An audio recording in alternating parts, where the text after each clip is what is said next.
사람은 서로 대화를 하게 되죠. 내가 좋은 얘기를 하려면 내가 준비한 얘기만 하면 그 사람은 매우 일방적이고 고집이 센 사람이 됩니다. 그러니까 내가 준비한 얘기가 있더라도 내가 무슨 얘기를 하려면 상대방의 이야기를 들어서 내 이야기가 내가 지금 하려고 하는 이야기가 지금 이때가 맞는지 또는 방향이 맞는지 이런 판단을 해야 되는 거죠. 그래서 상대방의 이야기를 들어본다는 것은 매우 중요합니다. 저는 세상을 살면서 대화하기 싫어하는 사람, 만나기도 싫어하는 사람, 이런 사람들은 항상 일방적으로 얘기하는 사람이에요. 보통 우리가 대화를 할 때 내가 A라는 얘기를 해요. 그럼 상대방이 B라는 얘기를 하죠. 그럼 내가 거기에 맞춰서 A라는 얘기를 하는 게 아니라 B의 이야기를 맞춰서 나는 A-라고 하는 새로운 이야기를 합니다. 그러면 거기에 맞춰서 B도 B- 이야기를 해요. 나는 A-1 얘기를 하는데 저 사람은 계속 B 얘기를 해요. 내가 거기에 맞춰서 A-2 이야기를 하면 그 사람은 또 B 이야기만 하고 내가 어떤 방향으로 얘기하든 계속 그 얘기만 하는 사람과는 솔직히 말해서 대화를 한다는 게 아니죠. 내가 저 사람의 일방적인 라디오 방송을 듣는 거나 마찬가지잖아요. 그러면 더 이상 얘기하기가 싫지. 이 아주 유명한 또는 재밌는 그런 그 프로그램도 아니고 내가 그 일방적인 얘기를 계속 들어야 되는 거예요. 사람의 대화라는 것은 서로 들어보고 서로가 계속해서 조금씩 수정하고 내가 가능한 한 범위에서 허용한 범위에서 그 이야기들을 수정해 가면서 점점 합의에 이끌거나 또는 합의가 안 되면 정식으로 그러면은 그것은 서로 합의가 안 되는 거다라고 얘기를 하거나 라고 하는 방향으로 가야 되는데 방향이 한쪽 바퀴는 안 돌고 한쪽 바퀴만 돌면 제자리를 빙빙 돌 수밖에 없는 거죠. 그거는 그래서 사람이라는 것은 남의 말을 들어봐야 돼요. 제가 이 이야기를 왜 장황하게 하냐면 예수님은 완벽한 사람이에요. 또 완벽한 신입니다. 지금 그 얘기를 계속 몇 주째 하고 있는데 예수님이 이 땅에 오셔서 완벽한 사람이라고 하면 예수님의 대화도 다른 사람의 이야기를 들어보고 해야 돼요. 그런데 예수님은 다른 사람의 이야기를 들어보지도 않고 얘기합니다. 왜 그랬을까? 예수님은 완벽한 인간이기 때문에 들어보고 얘기해야 되는 거죠.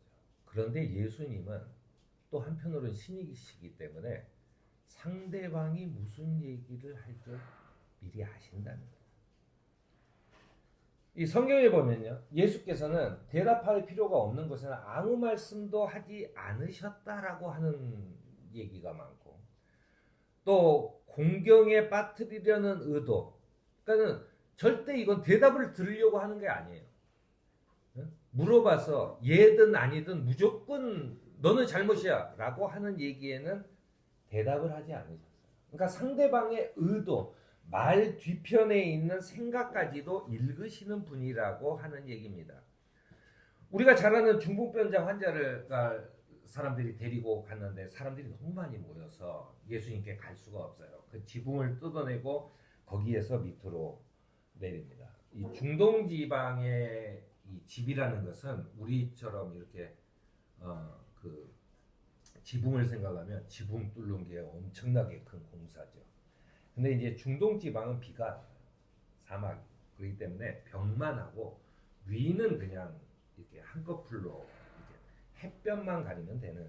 그러니까는 이렇게 이 말하자면 나무 몇 개만 드러내면 지붕이 그냥 바로 뚫리는 거죠. 아무튼 그렇게 해서 달아 내리는데 그 사람에 대해서 보지도 않고 듣지도 않고 중풍병자인데 그걸 달아 내려서 내려오는 걸 보고 예수님은 그냥 이 사람아 네 죄가 용서받았다 라고 말씀하세요. 그 의사로서 어떤 증세가 있는지 질병이 있는지 묻지도 않고 바로 그냥 네 죄가 용서받았다. 그 사람의 심리 상태까지 완벽하게 파악해요. 그 사람은 자기가 들려 내려온 그 들것을 손에 들고 밖으로 나가는. 이렇게 예수께서는 사람의 마음속까지 훤히 알고 계신다. 예수님께서 이런 얘기를 했을 때 율법학자들과 바리새파 사람들이 저 사람이 하나님을 모욕하는 바다. 왜냐하면 죄의 용서는 하나님밖에 안 돼. 어떻게 사람이 제사장도 네 죄가 용서받았다고 하지 못해요. 제사장은 무슨 말을 하냐면 제가 죄를 용서받기 위해서 이렇게 비둘기나 양이나 이런 제물을 가져왔습니다. 그러면은 내가 네 죄를 용서받을 수 있도록 하나님께 빌어줄게라고 얘기하는 거지. 너 이거 바쳤으니까 이제 넌 죄가 용서받았어라고 말 못하는 겁니다. 그럼 큰일 나는 거예요. 그건 신의 영역에 도전하는 거예요. 그 바리새파 사람과 율법학자들이 네 죄가 용서받았다라고 했을 때 왜 저 사람은 하나님을 모욕하는 그런 얘기를 하지? 왜 지가 뭔데 죄를 용서했다고 하지? 라고 속으로 생각을 하고 있는데 예수님께서 그들에게 얘기해요. 어찌하여 너희는 마음속에 의아하게 생각하느냐? 내가 얘기했다시피 나는 아브라함 이전부터 있었고 이런 얘기죠. 예수께서는 뭐 이렇게 과거의 일이나 그 사람의 심리 상태만 하는 것이 아니라 미래의 일도 얘기하시는 거죠. 그래서 마지막 심판 같은 것을 예언을 하셨어요. 그러니까 그 베드로는 설교를 통해서 예수께서 우리에게 명하시기를 하느님께서 자기를 살아있는 사람과 죽은 사람들의 심판자로 정하신 것을 사람들에게 선포하고 증언하라고 하셨습니다. 라고 고백을 해요. 그러니까 예수께서는 그 살아있는 자와 죽은 자를 전부 다 심판하는 일을 하고 있다라고 하는 얘기를 나보고 전하라고 하셨다. 예수께서 예언하신 미래의 일에 대해서 나에게 말하라고 하셨다라고 하는 겁니다. 우리가 이제 모든 것을 다 안다라고 했을 때 신학적으로는 전지성이라고 얘기합니다. 우리가 이제 예전에 그 기도할 때 전지전능하신 하나님, 전지가 이제 모든 것을 아시고 전능 모든 것을 할 수 있는 분, 그래서 전지전능하신 하나님이라고 하죠. 그래서 죄를 용서하는 것은 사죄권, 그러니까 죄를 사해주는 권리인데 그것은 하느님만이 할 수 있어요. 그러니까 예수 그리스도는 참 인간이면서 참 사람이 되시는 거죠.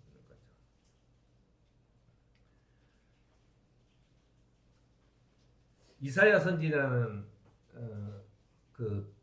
이 인생을 살아가면서 두려운 사람한테 인생을 살아가면서 힘들어하는 사람들한테 굳세어라 두려워 말아라 너희 하나님께서 복수하러 오신다. 하나님께서 보복하러 오신다. 너희를 구원하여 주신다라고 예언을 했어요. 이 요한이 그 인간인 예수가 진짜 하느님이야? 라고 해서 제자들을 보내요. 제자들을 보내서 예수를 좀 관찰을 하고 와라. 가서 물어보고 와라. 그래서 이사야 선지자는 하나님께서 우리의 한을 풀어주신다. 우리에게 우리의 보복을 대신해 주신다. 라고 하는 것이 예언자의 첫걸음인데 세례 요한의 제자들이 예수께 가서 물어요. 관찰하고 오라고 했는데 제자들은 가서 관찰해서 안 될 것 같으니까 직접 물어요. 당신이 하느님입니까? 물어요. 그러니까 예수님이 하신 말씀이 우리는 성경을 읽을 때 워낙 처음부터 이렇게 읽었고 2000년이나 지난 다음에 우리들의 그 그리스도교가 이렇게 전해 오면서 들었던 얘기가 있기 때문에 우리는 하나도 안 이상한데 굉장히 이상한 얘기입니다. 자, 보복하러 오시는 하느님이에요. 그게 하느님의 능력입니다. 그게 하느님의 일이에요. 근데 예수님한테 가서 당신이 하느님입니까? 당신이 구원자입니까? 라고 물었을 때 예수님이 뭐라고 얘기하냐면 내가 심판을 할 때 그때 눈먼 사람의 눈이 밝아지고 귀먹은 사람의 귀가 열릴 것이다. 그때 다리를 절던 사람이 사슴처럼 뛰고 말을 못하던 혀가 노래를 부를 것이다. 광야에서 물이 솟겠고 사막에 시냇물이 흐를 것이다 라고 얘기해요.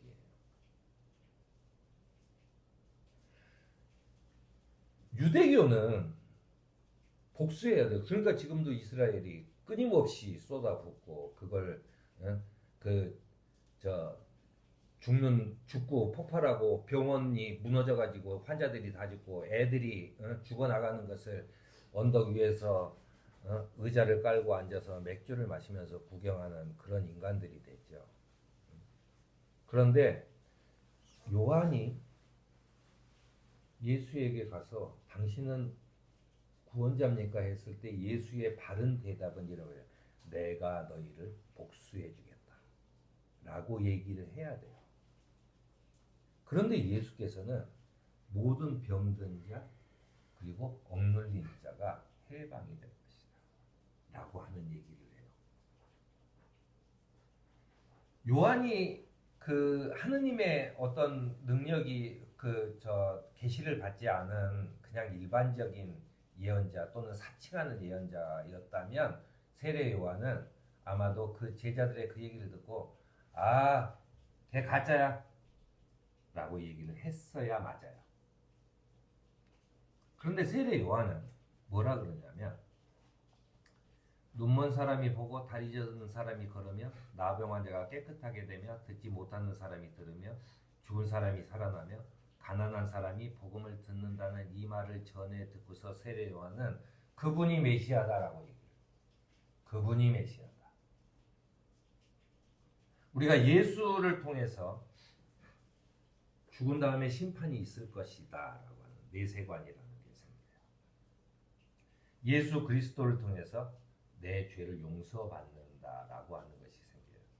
예수 그리스도를 통해서 이제 새로운 세상이 된다라고 하는 거예요. 유대교가 꿈꾸는 새로운 세상은 예루살렘이에요. 내가 예루살렘에 들어가서 적군의 공격 없이 살면 되는 거예요. 그걸로 끝이에요. 그런데 예수께서 전혀 새로운 미래를, 듣도 보지도 못한 미래를 병든 사람이 고쳐지고 죽은 사람이 살아나고 가난한 사람이 복음을 듣고 기뻐하는 세상이 올 것이다 라고 하는 얘기를 듣고 세례 요한은 그분이야말로 긴 유대교의 유대교의 역사를 보면 그렇게 길지는 않습니다만 아무튼 아브라함에서부터 따지면 몇천 년에 걸친 그 유대교 전통을 깨고 이제 새롭게 구원자가 오셨구나라고 하는 것을 알게 됐어요. 그게 바로 예수 그리스도가 참 인간이셔야 그렇기 때문에 사도 바울도 그렇고 세례 요한도 그렇고 그래서 인간으로 오셨구나라고 하는 것을 깨닫게 된 겁니다. 히브리서에는 예수 그리스도께서는 어제나 오늘이나 한결같이 영원히 한결같은 분이다라고 얘기해요. 그래서 무엇이든지 다 하시고 무슨 일이든 행하시는 분, 전지전능하신 분이라고 하는 얘기를 합니다. 예수께서는 오늘 우리에게 너희도 이제는 세상 사람들과 같은 방식으로 살지 말고 생명과 평화의 하느님 나라를 위해 살도록 당신의 잔치에 초대하셨어요. 말도 안 되는 소리고 나는 바쁘다며 잔치에 가지 않는 사람은 오지 못했어요. 놀랍게도 이 이야기에서 주인은 뭐라고 그러냐면 밖에 나가서 거지와 다리를 저는 사람과 이런 사람들을 내 잔치에 전부 다 데려오라고 얘기합니다. 이 놀라운 이야기가 예수께서 우리에게 주시는 말씀이에요. 오늘 주님의 잔치에 우리를 초대하셨어요. 우리는 초대된 사람들입니다.